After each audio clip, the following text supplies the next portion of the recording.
Nagbabalik na naman ang inyong tagapaglingkod ng mga balita at pawang katotohanan lamang. Naging mainit nga na usapin sa mundo ng social media. Isang nakakagulat na pangyayari ang naganap nang biglang lumitaw ang runner ni Nakuting at Tamba sa controversial na pulburon. Matagal na siyang pinaghanap, ngunit sa wakas, nagsalita na siya at ibinigay ang lahat ng ebidensyang hawak niya. Sa oras na iyon, agad na nagtaguan si Nakuting at Tamba. Halatang natakot sa pagbubunyag ng kanilang lihim.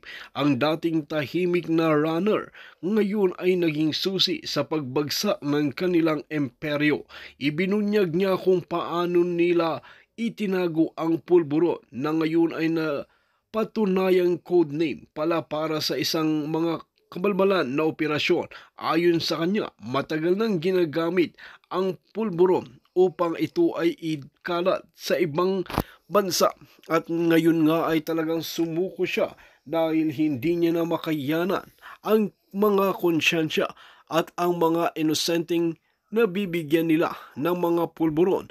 Nakikita niya nga raw na talagang maraming nagbago sa bansa natin nung naupo itong si Kuting ng Norte at dahil nga siya ay runner, malaki rin daw ang kanyang kinikita, ngunit handa nga siyang magdusa para lamang mapagbayaran niya ang kanyang mga kasalanan. Well mga kaibigan, para nga sa karagdagang impormasyon, panoorin nga natin ang buong video. At kung bago ka lamang sa aking channel, huwag kalimutan i-click ang subscribe button at notification bell para lagi kang updated sa ating mga bagong video. At para sa sulit viewers natin dyan, maraming salamat sa walang sawang pagsuporta. Yan. Kung mataas na ratings mo sa 100K pa lang, edi mas lalong tataas kapag 1 million. 10 million na tanongin mo. 10 million? Alright, mas okay. Mas okay pa mapanood sa mata ng vlogger kaysa sa kanila. Bobo lang talaga, sabi ni Wendy Odonio. Ayun na nga, mga palangga. Jules Ruiz, thank you. So ngayon, sabi ni Trollmaster, Locaret daw. Oo nga, Locaret nga.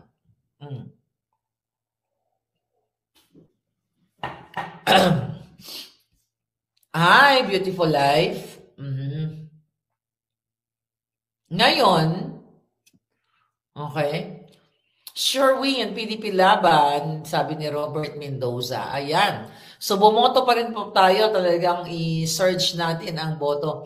Speaking of that, sabi ni Ana Ganda, Duterte 10. Kasi recently, alam nyo, ito nga di ba si Tolentino galing sa alyansa ng mga bangag? Silita Satanas nasa wake ni Nora Honor now, sabi. Nandiyan nag-iyak-iyak. Ma-acting lang yung gagang yan. But anyway, yan muna siya kung nandiyan siya.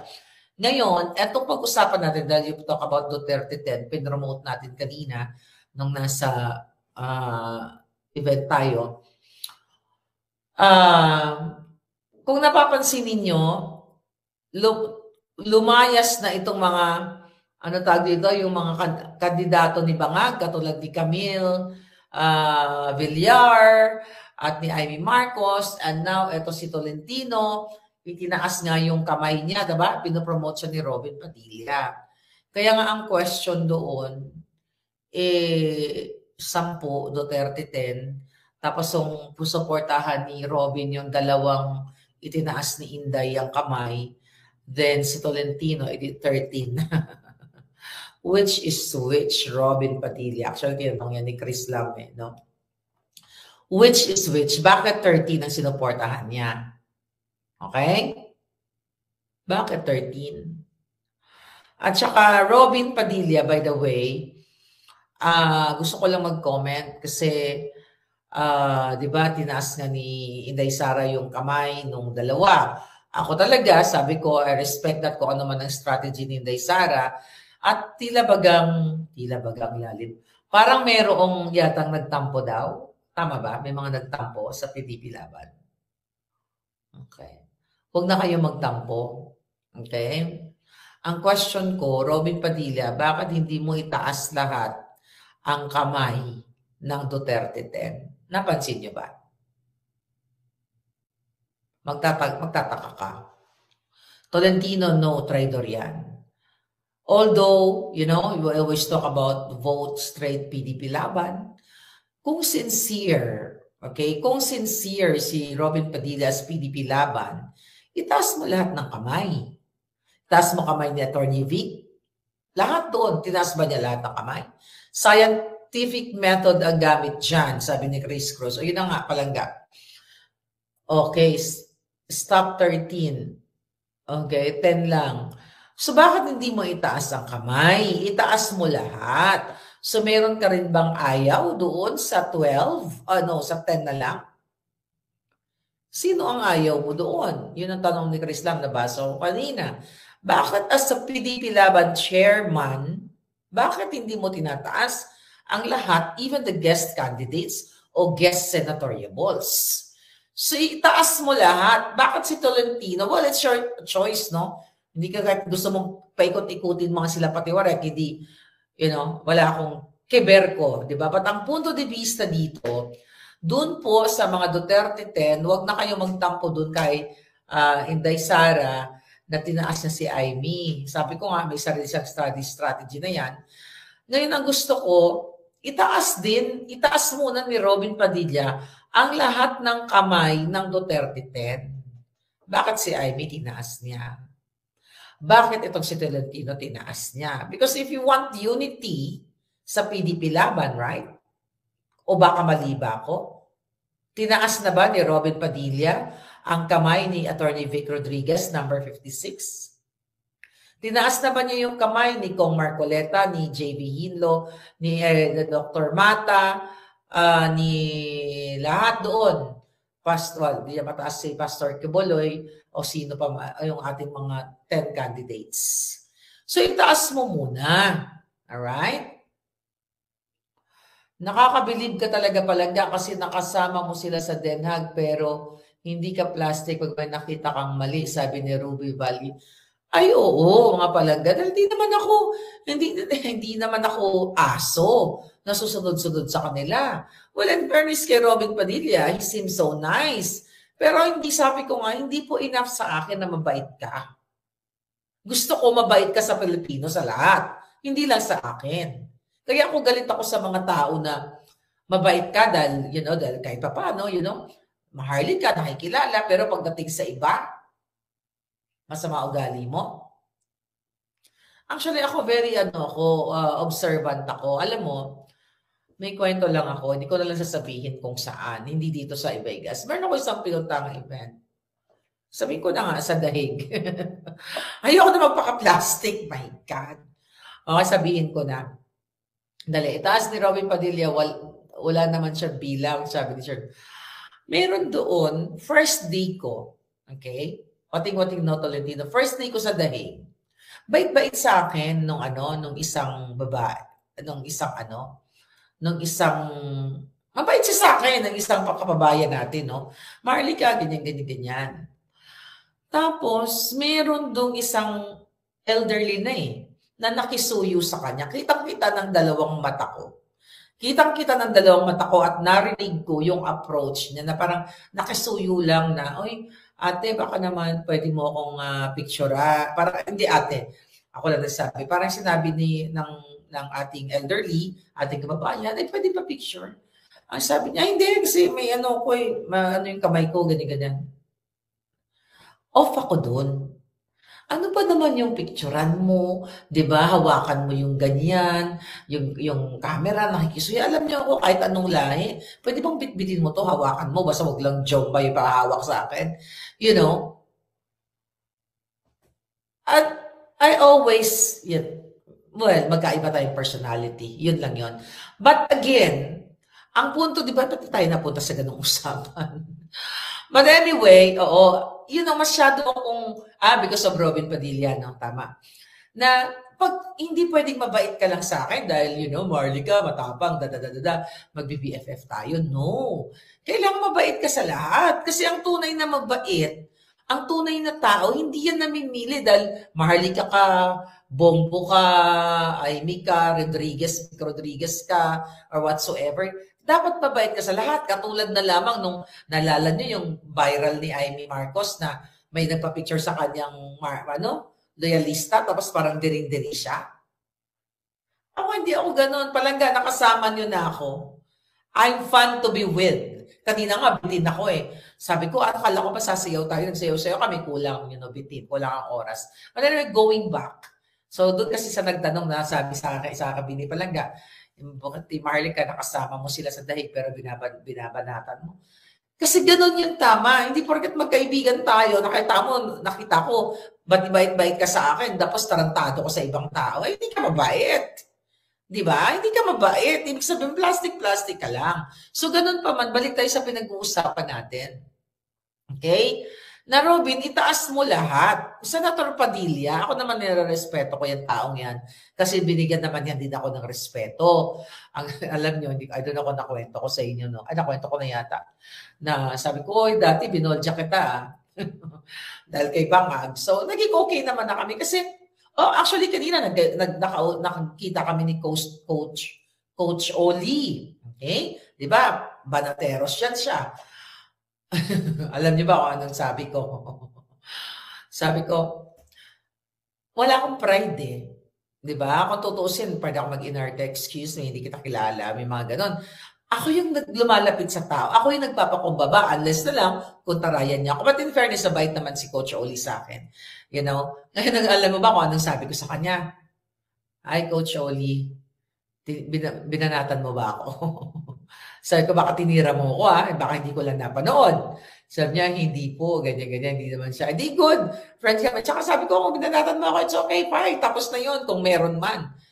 Hindi kasi ako na may personal na tao eh. Dahil ako, mga kababayan, Pilipino sa Pilipino tayo. Kahit na inaway-away ako, pag nakita ko yan, unless na lang kung talagang, boljakin niyo ako, dun sa harap mismo, magdumugan kita. Diba? Matira matibay, diba? So, yun lang tayo. So, sana nga, Senator Robin Padilla, itaas mo yung kamay ng Duterte 10. Diba? Itaas mo lahat. Kita mo ngayon. Sabi din siya, April Doblecara daw. Close friends ni Robin, si Amy. Alam mo, diba kinuwento ko na sa'yo na nag-usap kami ni Robin. Alam na ni Robin yung kwento kay Distressed Mother, yung pinakidnap na dalawang anak niya na ang mastermind ay si Lisa Canas. Sabi ni AI Season, puro drama lang laman si Robin. Artista eh. So ngayon, sinabi ko na kay Robin yung problema. Kaya sabi ko sa kanya, I hope matulungan mo si Distressed Mother kasi kinidnap yung dalawang niyang anak at ang nang mastermind ay si Lisa Canas at si Bangag. Right? Kulitin ko nga siya. Kukulitin ko yan eh. Sige lang. Kukulitin natin. Kulitin mo nga yan. Alam niya na eh. Pero ang sabi niya nga, mahirap daw ngayon. So, ganun. So, sa akin lang, mahirap. So, paano na lang ganun? Mahirap dahil si Lisa Canas. Ano na lang ang gagawin natin? Dahil si Lisa Canas nangidnap, hindi natin pwedeng banggain? Yeah. Sinabi niya sa akin yun. Sir, sinabi mo sa akin yun. Sana, sinabi ni Robin Padilla sa akin yun. May witness ako doon. Kaya medyo nalungkot ako doon. Kasi nandun si Distressed Mother, may picture kami eh. May picture kami, pinost na ni Spoke Sari. Kumakalat yun sa TikTok. Post. Wala yata akong kopya nun. But anyways, doon lang ako nalungkot na parang dahil si Lisa Canas ang involved. So walang magawa yung mga senador, which is yun talaga yung nangyayari na nakikita natin. Ang mastermind ng lahat ng nangyayari sa Pilipinas ay si Lisa Canas. Ang pangingidnap, ang pagta-target sa aming mga vloggers, si Lisa Canas at si Bangag. Dahil si Bangag, although si Bangag, sinisigaw-sigawan lang yan. I mean, Marcos, imagine mo pumapayag ka na dinudura-duraan, sinisinghalan, sinisigawan, binubulyawan yung kapatid mo, sinusubuan lang ni Lisa Canas ng polboron, okay lang sa'yo? Eto, mga kababayan. Sabi ni Luz, wala kami tiwala kay Robin, pailalim, may karma yan sa kanya, traidor siya sa mga Duterte, Diyos ang bahala. Sabi ni Luz E. Okay, ganito nga ang hamon ko. Uy, yun. Ba't may naglabas? Mukhang inaasya na sabotage tayo Okay. Okay pa naman tayo. Ganitong hamon ko kay. Mag-agree ba kayo dito? Sabi ni Amy, I think intro ko to kanina, na naliligaw ng landas ang kanyang kapatid. Nasa maitim na dilubyo tayo ngayon, alright, ng Pilipinas. Kung suportado talaga ni Amy Marcos si Sara at naniniwala si Amy Marcos kay Sara at si Sara ay karapat-dapat maging presidente, okay? Eh di, i-booking niya ng i-booking kasi i-booking na namin, may authentication na ako na Polboronic ni Bangag and I'm waiting for Bangag na mag-file siya ng kaso dito sa California at nang, at nang maipapresent ko yung authentication. Si Spokes Harry naman, ang sabi ni Spokes Harry, at least, ang ebidensya niya, yung katawan ni Bangag para ipapulburon test. So ngayon, ibukelya mo na para, di ba, ang maging presidente, si Inday Sara na. Kung titignan natin yung naratibo, yung narrative niya na itim. Sabi nga na Channel 167, Amy, jutang ginina mo, yan ang ibigay. Natawa ako doon. Anyway, galit na yung taong bayan eh. So kung gusto mo, kaya alam ko talagang may eksena, alam natin, we have to trust Inday Sara, but hindi natin susuportahan si Amy. Yun lang yung sa akin. Kasi kung totoo, rest in peace kay Popo, sumalangit nawa ang kanyang kaluluwa. Ngayon, kung totoo ang sinasabi ni Amy na naliligaw ng landas sa kapatid niya, matagal niya nang alam na naligaw ng landas, alam niya na nagpupulburon yan, alam niyang addictus niyan, pinapayagan niya pa rin na maging presidente. Sino ang dapat maging presidente? Si Inday Sara. Eh di, for sure may mga ebidensya pa siya, hindi lang ako. Marami siyang pwedeng sabihin sa taong bayan na eto ang kapatid ko, simula pa lang bata kaming addictus na yan. Walang ginawa kundi takusa, takot sa asawa, sinisigawan ni Satanas and everything. Hindi na po karapat-dapat ang aking kapatid o mag-file ka ng impeachment naman sa kanya. Pero bakit hindi niya ginagawa? Sabi nga ni AC, so natatakot si Amy kasi bangag din ang Jonakis niya. Yan ang wala pa akong puting ahas dyan. Nakita ko lang iwi, pero wala pa akong puting ahas dyan. Pero alam niyo kasi na-meet ko na yon. Ako in fairness naman kasi wala pa akong puting ahas na nagdudurog tong si yung anak niya. Na-meet ko na yan ilang beses. Kasi medyo kasi pa konyo-konyo, di ba yung sasalita silang ganyan. Ay, by the way, yes, nakauwi na ako. Bumalik na ako dito sa Vegas. Kanina, nag-aeroplano lang ako ng bonggang-bongga. Okay, so from California, bumalik uli ako kasi andito si Edwin Hamora, si Reyna Elena. Edwin Hamora, pakipollow nyo sa Facebook. Yeah, unsubscribe and follow. Kasi syempre kaibigan ko yon at syempre ang KOJC family na laging nandiyan dyan para sa bayan, kaya ako lumipad ng bonggang-bongga. Alright?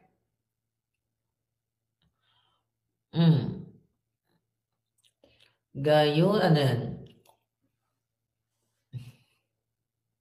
Sabi ni Bebot Borromeo, dapat po i-require ng mga Filipino ang lifestyle ng bawat kandidato at psychology test bukod sa drug test.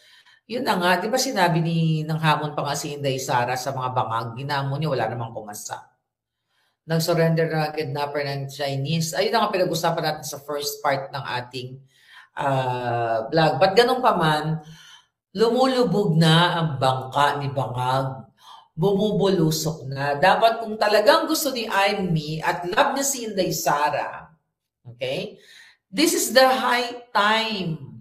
This is high time para magsalita siya na ang kapatid niya ay bangag-bangag. Ang sabi naman ni Clarissa Taratara dyan, kasi sinabi ni Harry din yan kay Amy na magsalita siya, naghahanap pa daw ng kakampi itong si Spokes Harry. Kung di ba naman syonga-syonga or taratara takatanga, Clarissa Tangatara. Kaya hinihingi namin magsalita itong si Amy Marcos dahil alam niyang addict yung kapatid niya.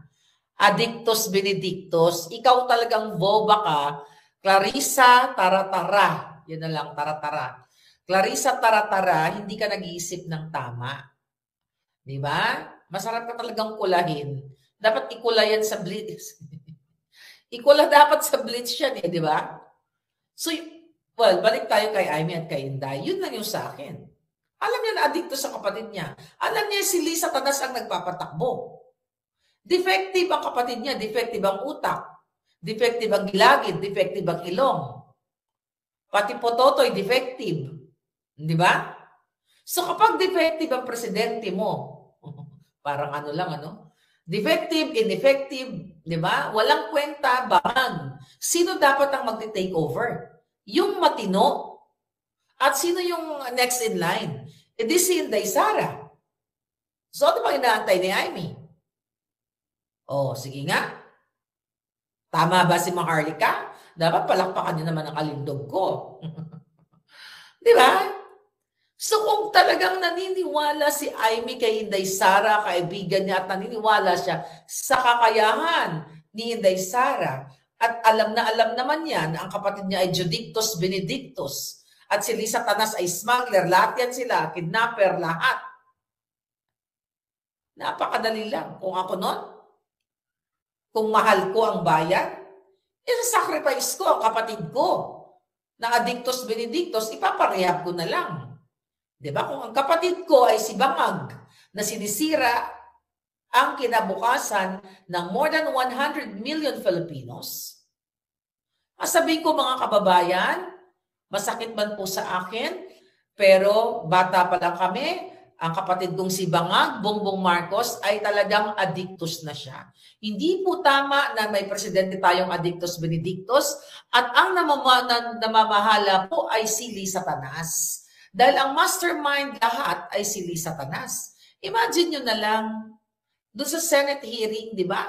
Kitang-kita ninyo yung si Lacanilao na biglang nakaredy na doon para bitbitin ang Pangulong Duterte, may passport na right away. Ang daming dahilan, kaya daw siya nandoon para, nandoon siya. Una, parang, ina-point siya nitong Jose Alcantara doon sa, nakalimutan ko yung pangalan ng agency, no? But anyway, tapos later on, sinabi ng Alcantara, hindi naman siya ina-point. Nakita niyo yun, napanood niyo yun. Tapos sumama siya sa ICC, pumirma siya na siya ay representative for the Philippine government. Okay? Pero ang pasabi niya doon, siya ay representante ng Interpol. Yun po si Lisa Tanas, lahat ang nag-appoint niyan. Yung buwaka ng inang yan, si Lisa Tanas ang nag-appoint. Then si Bangag Jr. ay binibigyan ng yan ng pulburon. So, ang nag-appoint kay Lacanilao na hindi lang masabi-sabi dun sa hearing ay si Lisa Tanas. Tama ka, Beng Grace Martin. Never again sa mga Marcos. Kitang-kita na yan. Kaya oras na mamatay si Bangag, you'll never know kasi ang daming nagdadasal eh. Ang daming nagdadasal na magurgur siya dahil dumudugo na yung gilagid niya. Diba? Masama man magdasal, pero I think, biblical ba yun? Kaya tanong ko kanina sa kausap ko, parang hindi siya ako nakakabasa ng Bible, biblical ba yun?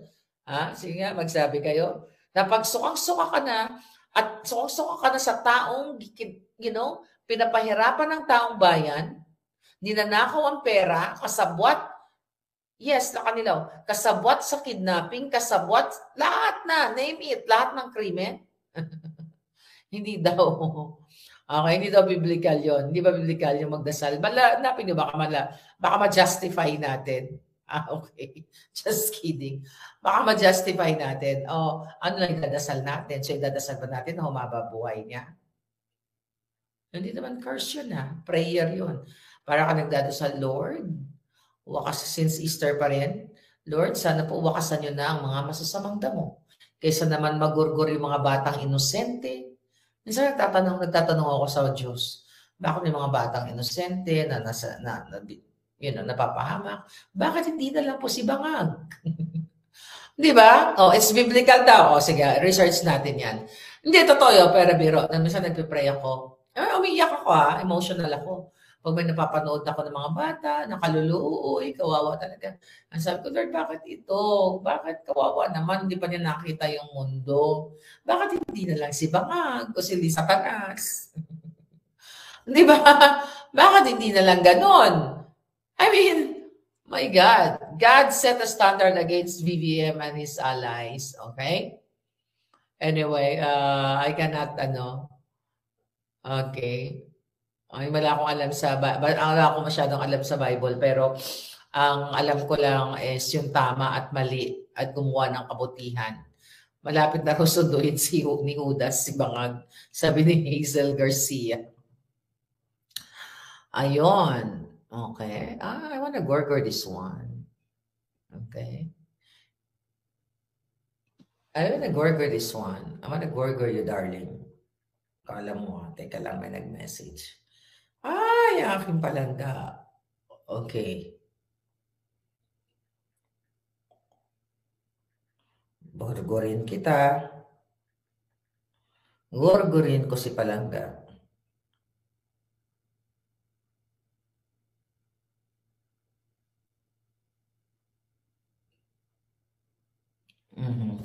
Alright. Gandang umaga sa... Uy, Rayson, nasan yung sisig ko? Okay. Sabi ni Pinky Arbolario, Jardilisa, it's imprecatory prayer. I think, di ba? O biblical daw, di ba? O imprecatory prayer daw.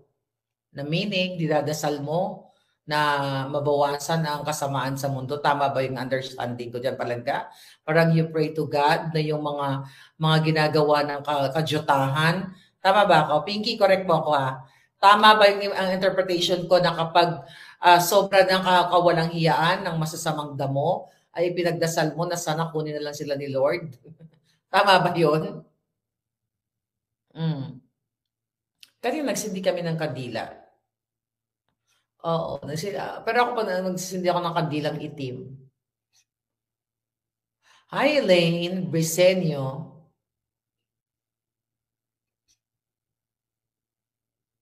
Sabi ni Butcho, tama daw ako, yay!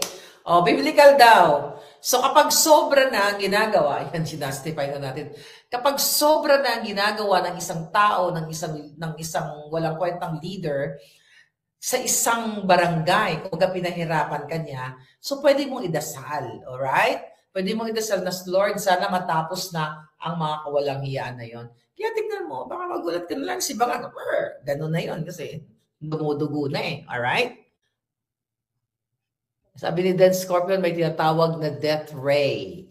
Ano yon? Hindi ko alam yon. Ano yung Palangga? Explain mo nga dyan. Nasa wake na raw. Sabi, uy, Pearl, gardener, kumusta ka na?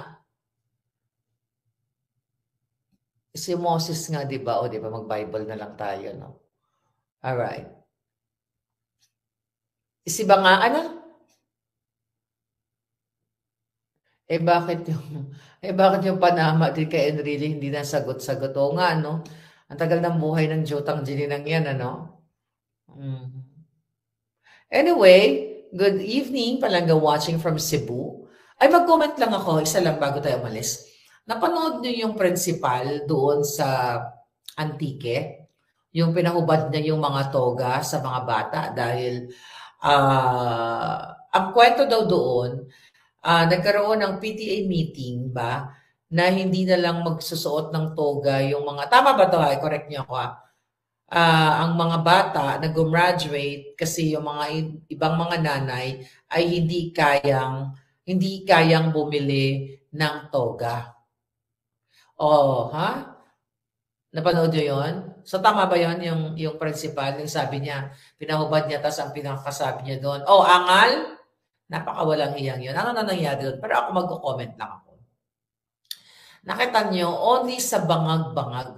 Yung kanilang logo pa sa likod, pagkakaisa, Bagong Pilipinas. Yun yung larawan ng Bagong Pilipinas. Yun ang larawan ng Bagong Pilipinas na power tripper ang mga principal dito sa mga bata. Alam nyo?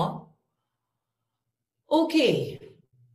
Maintindihan natin yung mga walang pangbiling toga. Kaya nga, ang hirap ng buhay sa Pilipinas, imagine mo, toga, walang pambili. Dapat nga, sagot na yan ng gobyerno eh. Ang toga, I don't know kung public ba yun o private ba yun. Yung mga bata na nakabili na ng toga, nagsuot na ng toga, tapos gusto nang pahubarin, di ba? Ipinaghirapan nyo nila at wala namang bawal, hindi naman nakalagay sa rules or sa batas or sa guidelines ng DepEd na, you know, dapat kapag walang toga yung mga bata, lahat kayo walang toga. O rental lang, o tama, rental lang pala, tama. Naalala ko, nag-rent lang din pala ako ng toga. Thank you, Palangga. Lane Du, pinaalala mo sa akin. O, rental lang. So anyway, totoo yun. Mayroong mga kaklasmate ako dati talaga na hindi sila nakaka-attend ng dahil walang pangrenta ng toga. Kaya ito yung larawan. Again, magbabounce back pa rin ito sa kahirapan ng Pilipinas. Kung ba yung rental ng toga na yan, sinagot na lang ng gobyerno lahat yan. Di ba? Kaysa nakawin ng mga bangag. Kaysa ipambili nila ng mga property sa ibang bansa. Ipangbabayad nila sa kanilang mga kabetski. Yes, for rent. Naalala ko na. Rosalinda. Di ba? Tapos itong principal na to, dapat tanggalin yun eh. Kudos dun sa isang teacher na lalaki na talagang nagdepensa sa mga bata. And also, yung batang nagmura ng malutong, tama lang yun. Hindi porket principal, hindi na sila pwedeng murahin. Tangay na nila. Narcissist si Madam Principal, kabasusan ang ginawa niya, sabi ni Victoria. Alam mo, kaya nga, Kate, no? Ito nga gusto ko magsabihin sa inyo. Kita niyo kung gaano kahirap ang Pilipino. Tignan ninyo. Sige nga, gusto niyo panampangan? Ni pangrenta ng toga, wala yung mga estudyante natin. Ang dami-dami nating pera. Tignan nyo yung national budget, tignan nyo yung PhilHealth, ninakaw ng mga buwaka ng ina. Tapos yung anak nyo, pang-rental lang ng toga, wala. Na kung tutuusin, dapat pinoprovide na yan ng eskwelahan. Mamamatay ang business ngayon ng mga rental, di ba? Total, once a year lang naman yan, mag-graduate ng mga bata. Let's say, for example, may 500 ka na ilan ba gumagraduate? 1,000 na estudyante? I don't know, 500, 1,000. Yung toga na yan, dapat yan, since isang beses lang naman gumagraduate ang mga bata, yun yung milestone ng mga bata, dapat i-provide na yan ng gobyerno. At pagkatapos nila isuot, labahan, ilagay sa stock room, storage. The next, graduate next year, yun na naman uli. Mura lang naman yan. Magkano ba rental ng toga ngayon? Sabi ni Zerlen, nakakalungkot. Sabi ni Raven, dapat free. Nakakalungkot ang kapalaran natin dyan sa Pilipinas. Alam ko yan, ramdam na ramdam ko yung mga kahirapan na yan. Yan dapat ay provided ng gobyerno. Alam nyo dito, yung apo ko nag-aaral sa public school. You know, ang mga apo nyo dito, mga anak ninyo. Alam mo dito, provided lahat, pagkain. Minsan magugulat na lang ako, may dala-dala may t-shirt, may kung ano-ano, may bigay, di ba? May mga bata nga doon, pag naihi sa salawal, may bago ng short. Kaya yung ibang bata, ihi na lang ng ihi, pero may bagong short, no? Hindi, totoo, may mga bata doon, no? Na yung anak ng, kakilala namin, naihi lang, kinakwento niya. Ayun, binigyan ng bagong short, may t-shirt pa. Right? Pinay, okay. 300 pesos ang renta ngayon. O kita mo, 250 to 300 ang rental. Magkano lang yan? Numero bueno, how are you Palangga? Let's have coffee in Santa Monica. Very soon Palangga. Uy, punta ka ba ng iba? Ay, nga pala, punta ka. So anyway, mga kababayan, yaan, magkano lang yan? 300 ba? Kamo? 300. Anyway, wag ko na computein. Buong ano pala yun? Buong Pilipinas. So anyway, murang-mura lang yon. So ito po ay larawan, ang nangyari dyan sa Antique ay larawan ng pang-aabuso sa kapangyarihan ng prinsipal, larawan ng galit, katulad ng galit ko, gawlad natin ng isang bata na minura niya ang prinsipal dahil sa power tripper, dahil sa pang-aabuso at angas, at larawan ng kahirapan. Yung tatlo yun, larawan ng pang-aabuso, larawan ng courage, tapang ng isang bata, at larawan ng kahirapan. So, papayagan ninyo na bangag pa rin ang presidente ninyo at manalo ang kanilang mga bangag, which is, I doubt it, baka hindi lang ganyan ang mangyayari sa mga eskwelahan. Baka magkaroon na ng kaguluhan ng Pilipinas dahil sa gutom, kawalan ng trabaho, kataas ng krimen. So, ayaw natin mangyari yan. Sabi ni Jensen, may free milk pa nasa elementary. Diyan sa Pinasunga, may libreng gatas. Lahat. You know, I wish maranasan natin yan dyan sa Pilipinas. Yun lang naman ang wish ko sa buhay, na sana magkaroon talaga ng maayos na pamumuhay. Lalo na yung mga bata, mga estudyante. Laging kawawa. Pinagtitripan lang ng mga principal na ito. May nalalaman pa kayong bagong Pilipinas? Pagkakaisa, kadyutahan? Mismo ang principal, walang iya, mana-mana kay Lisa Tanas?